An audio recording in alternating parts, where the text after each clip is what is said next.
চলছে পবিত্র রমজান মাস। দিন কয়েক পরই অনুষ্ঠিত হবে খুশির ঈদ। ঈদের প্রাক্কালে পবিত্র মাহে রমজান উপলক্ষে বৃহস্পতিবার উলুবেড়িয়া উত্তর কেন্দ্র তৃণমূল কংগ্রেসের সংখ্যালঘু সেলের সভাপতি শেখ ইলিয়াসের উদ্যোগে কুলগাছিয়ার শ্রীরামপুর ফুটবল মাঠে অনুষ্ঠিত হল ইফতার মজলিস।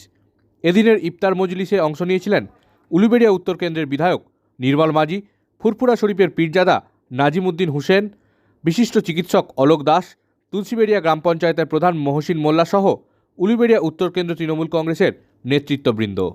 যেই দলই আসুক না কেন, যে দল জানবেন সম্প্রীতির সাথে আছে, ঐক্য ভালোবাসার সাথে আছে, ওই দলের সাথে আমরা সব সম্প্রদায়ের মানুষ একসাথে থাকবো।